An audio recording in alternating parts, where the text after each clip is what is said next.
믿습니다. 프랑스의 한 판화 작가가 첫 번째 종려주일이라는 그림 작품을 하나 만들게 됩니다. 첫 번째 종려주일, 이 판화 작품에는 그 안에 예수 그리스도의 얼굴과 그 군중들의 표정을 대조적으로 표현합니다. 군중들은 굉장히 흥분되어 있어요. 마치 메시아가 지금 왔기에 로마를 무너뜨리고 모처럼 식민 상태에 있는 이스라엘을 구원할 것을 기대하면서 굉장히 흥분되어 있는 표현들이죠. 저건 그리 판화가 아니고요. 제가 AI로 그린 겁니다. 그런데 예수님은 정작 고요합니다. 차라리 굳어진 표정이죠. 나귀를 타시고 가시는 예수 그리스도의 그 표정과 이 군중들의 이 대조된 표현들은 당대 이스라엘 백성들에게 들려지고 인식된 메시아관의 대조를 의미합니다.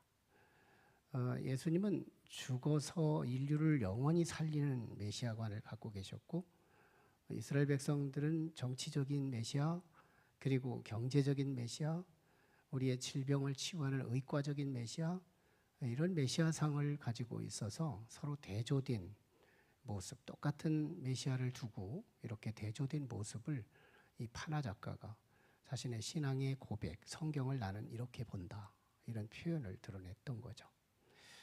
오늘 말씀은 이 첫 번째 종려주일의 기사를 다루고 있는데요.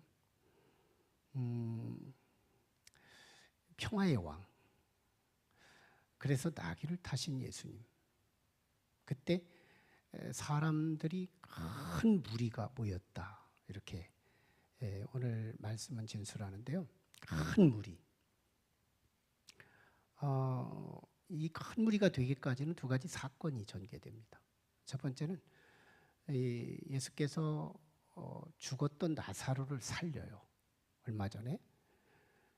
그러자 그 나사로의 가정에 있던 마르다 그리고 마리아, 이 3남매가 살고 있는데 한 가족 중에서 가장 가장급 되는 나사로가 죽었다가 살아났으니 얼마나 경축이겠어요. 얼마나 감사하겠어요. 그래서 우리가 한번 예수님 모시고 많은 사람 초청해서 잔치 한번 베풀어 드리자, 이러고서 잔치를 베풀게 되자 그 베단이라고 하는 그 집에 사람들이 많이 모이게 됩니다. 예수님의 영향으로 모이기도 했지만 죽었다가 살아난 나사로를 한번 호기심 있게 보기 위해 모여든 사람들이 있었던 거예요. 자, 그런 상황에서 예루살렘으로 들어가신 예수님이 이제 유월절 군중과 만나게 됩니다. 이미 예수님과 함께한 사람이 많았는데 유월절에 모인, 많게는 100만, 작게는 20만까지 모이는 유월절의 인파가 이 두 부류가 만나게 되니까 이게 큰 무리. 그러니까 얼마나 많았는지는 우리가 상상하기 어려울 정도인데, 그렇게 많은 무리가 예수님은 나귀를 타고 그리고 그 군중들이, 그 많은 군중들이 예수님을 뒤따르고 앞에 가며 뒤에 따르면서 너무 기뻐서 자신의 웃옷을 벗어서 카페트처럼 깔아드리고, 그리고 손바닥 나무, 이 팜, 이 손바닥 모양으로 된 나무 가지를 꺾어서 제각기 흔들어대면서 호산나 찬송하리로다, 주의 이름으로 오시느니 이스라엘이여 왕이여 하도다. 이게 오늘 13절의 말씀입니다. 이 엄청난 찬송을 부르게 되는 거예요. 근데 이 찬송의 가사를 사실은 예수님께서 인식한 찬송과 군중들이 인식한 찬송이 의미가 달라요. 그러니까 군중들은 지금 자신의 정치적인 해방, 그리고 경제적인 해방, 그리고 건강의 해방, 이런 육체적이고 물질적이고 단시적인 문제의 해결을 구원으로 생각하며 기대했던 찬송이에요. 네. 자, 그런데 결국은 예수님은 실제는 죽어서 당신은 죽기 위해서 가시는 행렬이었죠. 죽어서 구원하는. 그래서 단시의 구원이 아니라 영원한 구원. 그리고 육체적인 구원이 아니라 영혼의 구원. 그리고 그 시대의 사람들만 구원이 아니라 온 인류의 구원. 예수님의 구원 개념과 이스라엘 백성들이 가진 구원의 이해는 달랐습니다. 실제로 이스라엘 백성이 처음에는 그렇게 기쁘게 즐겁게 주님을 환영했지만 같은 주간이죠. 일주일도 못 가서 호산나 찬송하리로다 했던 그 입술을 갖고 예수를 십자가에 못 박으소서. 이게 한 입에서 단물과 쓴물이 같이 쏟아져 나옵니다. 이 유대인들의 신앙이에요. 유대인들의 신앙. 우리가 신앙생활하는 유형들을 잘 보면 이런 유형이 없지 않습니다. 지금도 DNA가 흘러요. 그렇게 기쁘게 예수를 기대하고 예수 믿으면 사업이 좀 잘 될까? 예수 믿으면 좀 건강해질까? 이런 기대를 했다가 자기 기대에 못 미쳤기에 예수에 대한 대실망. 그래서 주님을 떠나야 하는 이게 유대인들의 전형적인 신앙의 모습이었어요. 자, 그런데요. 오늘 본문에 보면 예수님의 제자들 그래도 다행입니다. 제자들이 오늘 16절에서 처음에는 예수를 이해하지 못합니다. 이건 유대인들과 똑같았어요. 도대체 예수가 왜 죽어? 왜 낙이 타고 가? 왜 체포 뒤에? 왜 십자가에 죽어야 해? 이런 게 제자들이 이해가 안 갑니다. 근데 나중에 이해가 다 갔다는 거예요. 예수께서 영광을 받으실 때에 예수의 그 행적이 다 이해가 가. 왜 성경에 그렇게 쓰여 있고 왜 그때 당시 사람들이 예수에 대해서 그렇게 몰리하고 함부로 대했는지를 다 이해했다는 거예요. 이게 제자들의 믿음입니다. 그러니까 이런 믿음이 오늘 우리들도 그런 믿음의 답습을 하고 있는 건데요. 처음엔 이해를 잘 못해요. 처음에 초신자 입장에서 예수님을 믿는다고 하지만 예수가 도무지 이해가 안 가. 근데 언제 이해가 가는지 알아요? 제자들이 이해가 간 이 코드를 보면 두 사건이 있습니다. 하나는 성령이 임했을 때예요. 성령이 사도행전 2장에서 이제 성령이 임하게 됐을 때 예수님에 대해서 통으로 보이는데 예수님의 그때 죽음이 보입니다. 부활이 보입니다. 승천이 보입니다. 여러분, 죽음과 부활과 승천이 한 번에 보인다면 시험 들 일이 없는 거예요. 우리가 죽음만 보이니까 이게 시험 드는 거예요. 그러니까 우리가 신앙생활하면서 이 제자들이 이해한 과정을 우리가 참 따라갈 필요도 있는데요. 어떤 면에서 예수님이 도무지 이해가 안 가요. 왜? 현미경으로 그 죽음만 보니까 왜 주님이 저렇게 수모를 당하고 왜 힘없이 체포되고 내 문제, 국가적인 문제 이런 통으로 해결해 줄 수 있어야 될 텐데 왜 그걸 해결해 주지 못하고 저렇게 힘없는 예수, 힘없는 메시아 왜 그걸 보이느냐?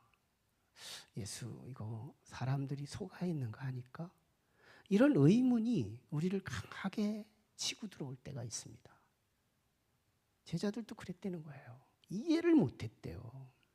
그래서 뿔뿔이 흩어졌던 거죠. 잠시 동안 흔들리기도 했습니다. 그런데 나중에 깨닫습니다. 통으로 보이니까. 그래서 바울 사도가 에베소 교회 성도들을 향해서 너희가 예수 믿을 때 성령을 받았느냐 이렇게 질문한 이 질문은 굉장히 중요한 질문인 거예요. 예, 성령 안에서 예수 그리스도의 행적을 보고 나의 신앙생활의 삶을 들여다보면 이게 통으로 보이기 시작합니다. 죽음, 부활, 승천. 큰 그림이 보이면 이해가 가는 거예요. 아, 주님의 말씀이 그렇게 기록된 것, 거기에 근거해서 사람들이 왜 그렇게 몰리해하고 이해하지 못하고 저렇게 함부로 그리스도를 대했는지가 이해가 간다는 겁니다. 네, 우리가 참 우리 신앙생활하면서 참 지금은 이해하지 못하더라도 조금 더 견딜 필요가 있어요. 이것이 제자들의 두 번째 이해의 기회가 되는 건데요. 제자들이 이해하게 된 이유는 끝까지 그리스도께 붙어 있었기 때문입니다. 아마 그때마다 이해가 안 될 때마다 때려쳤고 예수를 믿다가 그만두었으면 이해하지 못합니다. 그러니까 예수님이 같은 제자지만 12명 중에서 가룟 유다는 중도에 하차합니다. 돈 때문에, 욕망 때문에 중도에 하차해요. 근데 나머지 11명의 제자들 보세요. 끝까지 붙어 있는 거예요. 이게 요한복음 15장 신앙이죠. 예수께서 이렇게 말씀하십니다. 나는 포도나무요, 너희는 가지니 내 나무에 너희 가지가 끝까지 붙어 있으면 너희에게 열매를 맺나니 비로소 너희가 제자가 되리라. 우리 신앙의 비밀이요, 지금 이해하지 않기 때문에 때려치는 게 아닌 거예요. 지금 이해가 가지 않아도 왜 저렇게 많은 사람이 예수 믿지? 이거 다시 한번 물어가며 한번 붙어볼 필요가 있어요. 끝까지 견뎌볼 필요가 있어요. 끝까지 붙어 있으면 이해가 될 때가 온다. 이해가 될 때 있어요. 끝까지 붙어 있는 거. 이게 예수님의 제자들이에요. 자, 그런데요, 바리새인들입니다. 이 바리새인들이 19절에 표현하는데요. 이 바리새인들이 보니까 사람들이 어마어마하게 예수님을 따라가는 거예요. 야, 온 세상 사람들이 다 따라가는 모습을 보고 저 쓸데없는 짓이다, 이렇게 평가한 것이 바리새인들의 평가예요. 이게 19절입니다. 이걸 오늘식으로 표현하면 안 믿는 자의 입장에서 우리가 지금 여기 와서 지금 시간도 아깝고 차라리 연속곡이나 보지, 뭘 얻는다고 여기서 돈이 생겨요? 여기서 뭘 얻겠다고 이렇게 앉아서 예배드리고 있는 모습은 쓸데없다. 쓸데없다. 이 바리새인들의 믿음입니다. 참 이게 쓸데없을까요? 과연 예수가 쓸데없는 것일까요? 저는 명함이 없었던 사람이에요. 근데 금년부로 명함이 생겼습니다. 우리 박명희 성도님 어디 계셔? 박명희 성도님, 예, 저기 계시네. 어느 날 명함을 딱 내놓는데 황금 명함이 있는 거예요. 와, 황금 명함이 너무 슬림해가지고 만지기도 부들부들하고요. 너무 좋아서 막 참 멋있네요. 너무 좋네요. 그랬더니 목사님도 명함 해드릴까요? 너무 아닙니다. 전 명함 필요 없거든요. 명함 가지고 다니는 것도 힘들고요. 자꾸 거절했는데 계속 해주신다는 거예요. 막 가서 그래가지고 명함을 시안을 해가지고 또 보낸 거예요. 보내서 보니까 마음에 안 들어. 그럼 내가 시안할게요. 해가지고 내가 시안을 만들어 가지고 이제 드렸더니 이제 종이 명함으로 부티나는 걸 해주셨어요. 명함 뒤쪽에는 나를 홍보한다는 목사로서 나만 홍보하면 되겠나? 예수님도 좀 홍보해야지. 그래가지고 뒤에 한 명제를 하나 썼습니다. 예수, 모를 땐 선택이지만 알고 보면 필수입니다. 이 명제, 누군가가 명쾌하게 알아들을 수 없는 말이에요. 누군가가 이 명함을 보고 이게 무슨 말이에요? 묻기를 바래서 써놓은 짧은 문장입니다. 여러분, 예수가 선택일까요? 예수가 필수일까요? 저는 인생은 반드시 두 가지를 알고 간다고 믿습니다. 아마 지금까지 제가 설명을 하면 다 알고 있는 건데요. 다 알고 가는 두 가지. 하나는 내게 있는 모든 것은 원래 없었던 것들입니다. 내가 가지고 있는 소유 없었던 거예요. 내가 관계하고 있는 모든 관계 없었던 것들이에요. 내가 갖고 있는 이 건강도 없었던 겁니다. 근데 어느 날 눈 뜨고 보니까 난 가진 게 많아요. 내 이름으로 동산도 있고 부동산도 있어요. 내 이름으로 통장도 있고 소유도 있어요. 맞네. 내 이름으로 우리 가족이 생겼어요. 우리 아들도 있고 딸도 있어요. 내 아내도 있고 가족도 있어요. 우리의 처갓집도 있고 또 우리의 동서네 집도 있고 관계도 우리 성도네 집도 있는 거예요. 어떻게 하다 이런 관계가 생긴 거예요. 이거 원래 없었어요. 이거 은혜라는 것을 우리 한번 생각해 볼 필요가 있죠. 원래 없었던 것들이죠. 네. 그리고 이 건강도 없었어요. 언젠가 없어지게 돼 있습니다. 소유도 어느 날 나를 등지기 시작할 거예요. 나는 붙잡으려고 해도 소유는 나를 떠나가게 될 거고, 언젠가는 관계도 떠날 거 압니다. 알고 가는 거예요. 멀리 있는 지인들, 친구들부터 떨어져 나갈 거예요. 소식이 끊어졌다. 10년 끊어졌다. 벌써 끝난 거예요. 네, 시간이 더 지나가면 조금씩 우리 가족들도 나를 떠나게 됩니다. 천천히 진행돼서 이게 잘 안 보이는 거예요. 근데 다 알고 가요. 그리고는 심지어는 내 아내도 내 배우자도 나를 떠나게 될 겁니다. 이거 먼저 갈 거냐 나중에 갈 거냐일 뿐이지 다 떠나게 돼 있어요. 심지어 너무 잔인하게 이 세상은 내 몸뚱이도 나를 떠납니다. 이거 알고 가는 인생입니다. 이거 모른다면 아마 바보일지도 모르죠. 다 알아요.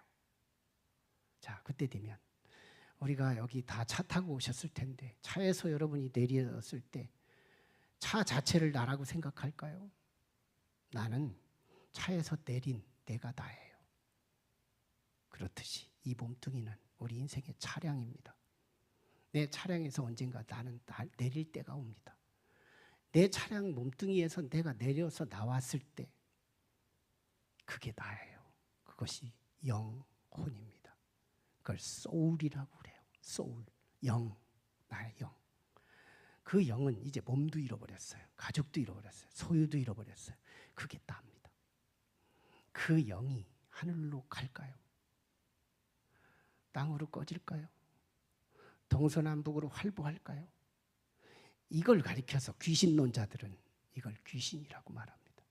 그때 언제 귀신이 되느냐? 악한 영이 내 영을 사로잡아서 나를 보호하지 않는 영, 이 소울 하나가 이제 몸 밖으로 뛰쳐나와 있을 때 이 영을 좋아하는 영들이 있는데 그게 마귀들이에요. 사탄들입니다. 사람이 몸을 떠나기 직전에 하나님의 영도 천사들도 나를 보호하지만 마귀들도 어마어마하게 득실거리고 우리를 엄습해 옵니다. 내 몸을 빠져나오기만 하면 우는 사자처럼 나를 삼키려고 대드는 마귀들이 있습니다. 그들이 나를 삼키면 이게 귀신 역할을 하는 거예요. 귀신을 모르면 성령도 모르는 겁니다. 성경은 귀신을 분명하게 얘기하고 있는 거예요. 귀신이 그게 결론이 좋을까요?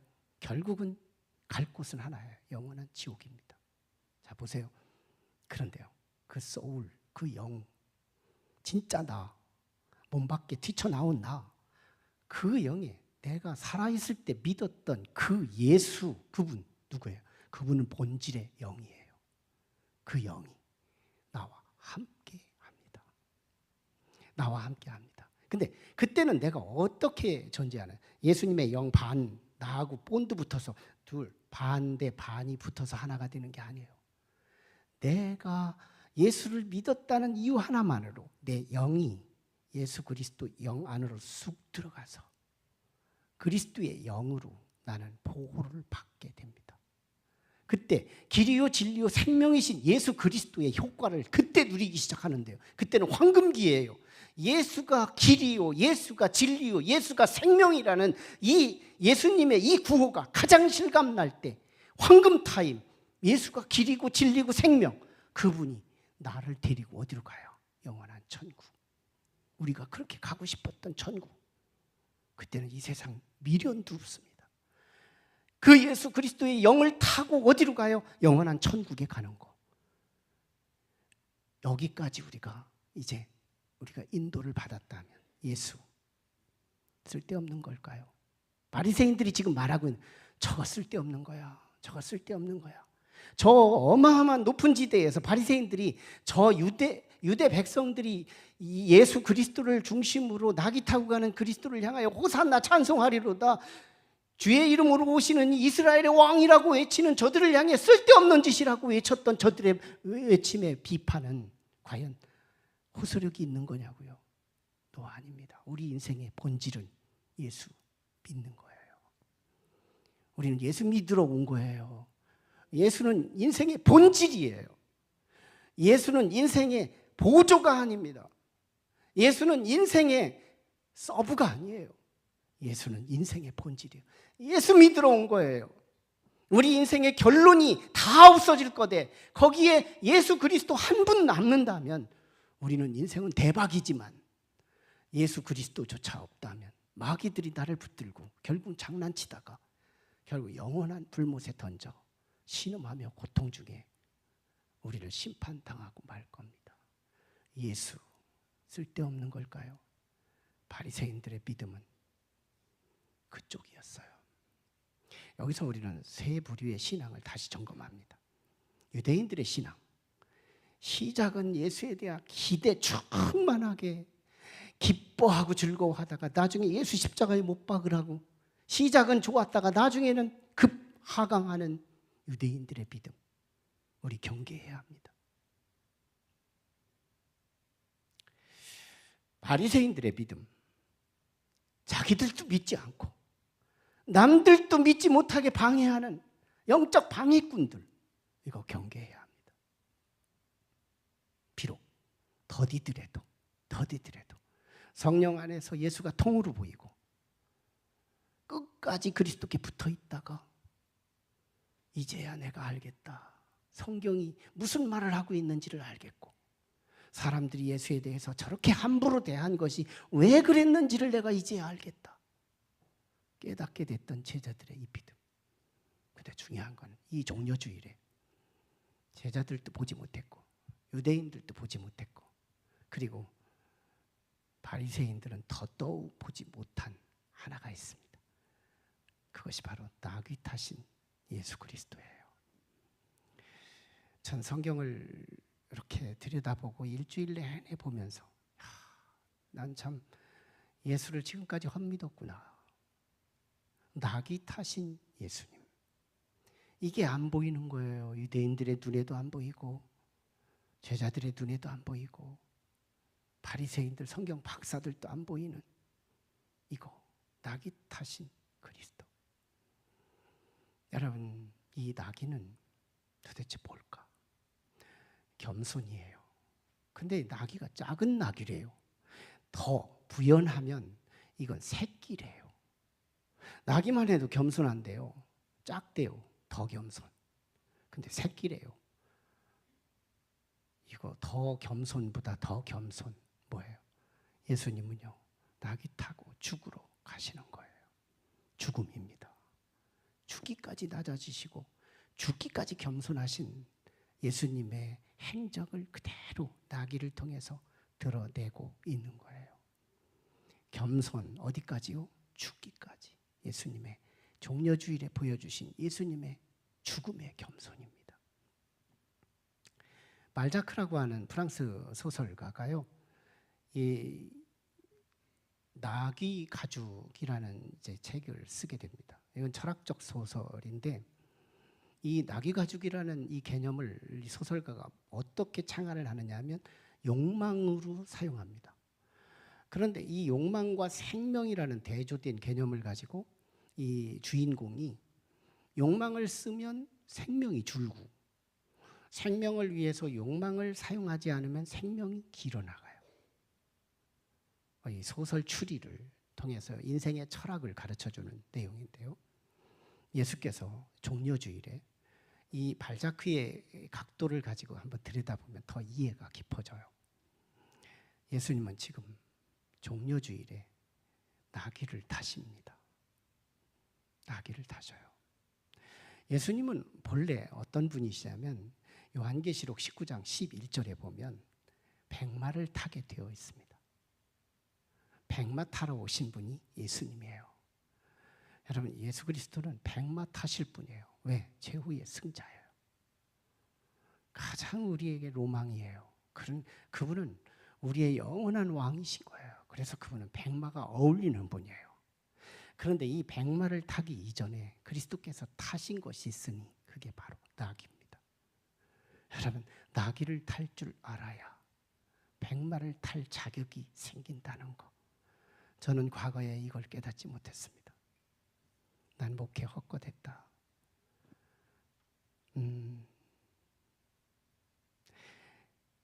나귀를 타야 할 때 백마를 타면 이게 얼마나 사단의 역할을 하는지.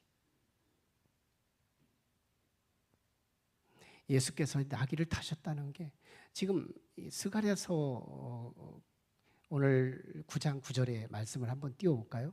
스가랴서 9장 9절. 이 말씀을 유대인들이 참 오해한 건데요. 한번 보세요.